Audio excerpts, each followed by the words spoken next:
On November 24th, 2005, there was a disturbing occurrence at Disneyland.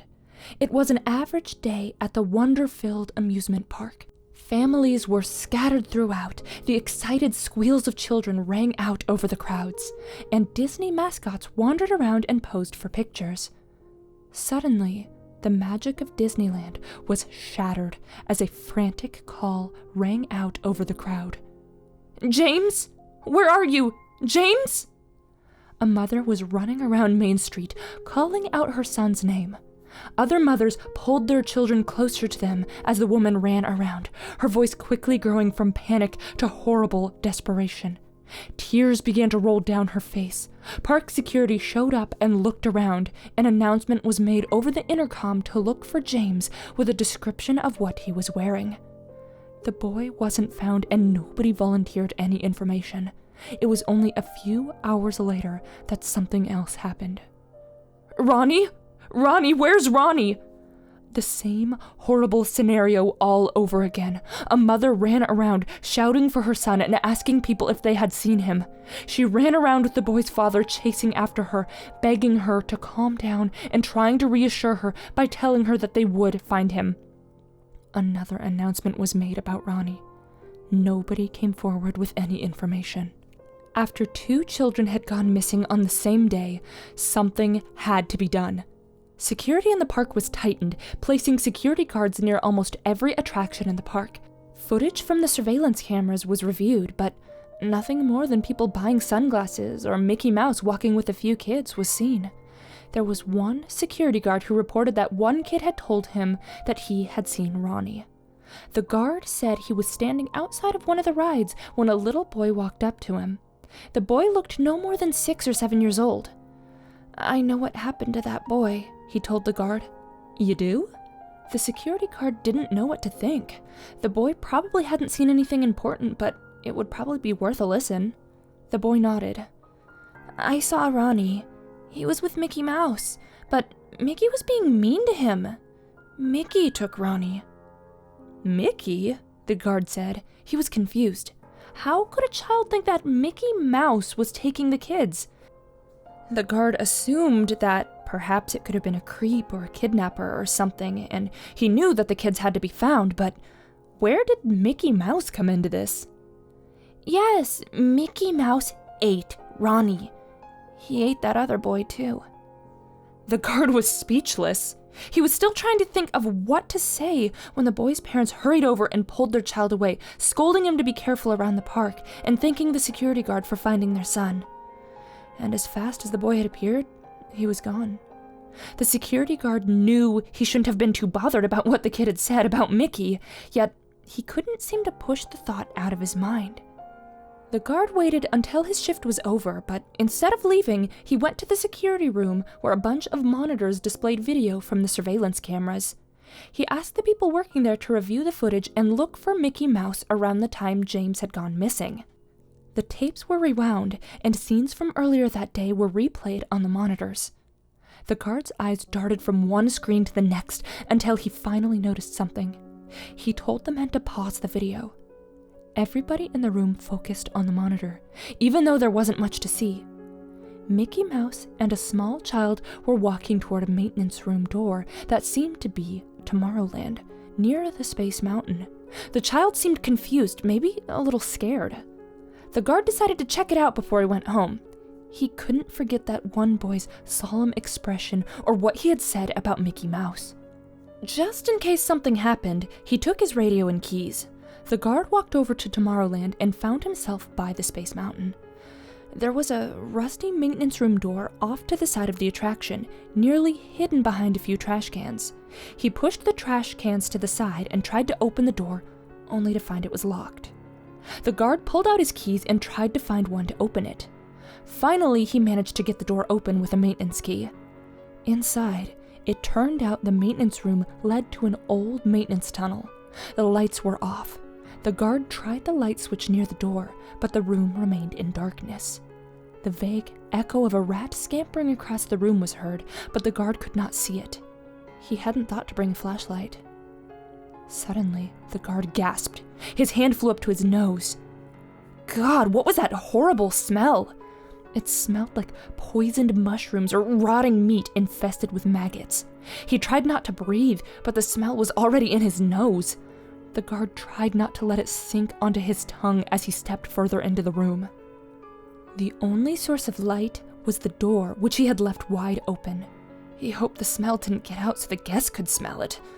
The guard assumed the maintenance tunnel went under Space Mountain, but in front of him was a dark, inky blackness. He squinted and had to hope for his eyes to adjust to the dark. For now, he could only make out vague silhouettes and shapes. He began to walk into the tunnel, visibility decreasing with every footstep. His footsteps echoed off the walls, seemingly pounding on the concrete floor. The guard suddenly stopped walking a few feet away from a brick wall. He assumed he had just come to a turn. He looked left and saw nothing. He looked right and saw a small, flickering light. He decided to go toward the light and kept his hand on the wall so he wouldn't get lost. The smell seemed to be getting worse. After a short walk, he reached the light, which was actually coming from a small crack underneath a metal door. The door was rusted and bent, and the guard knew it wouldn't take much to rip it from its hinges. The security guard found the doorknob and gently opened it. The door squealed as it came open. The smell seemed to explode out of the room, eager to get out. The guard tried not to violently puke at the terrible aroma and looked inside the brightly lit room. His eyes needed a moment to adjust to the sudden light, and when they finally did, the guard gasped in horror.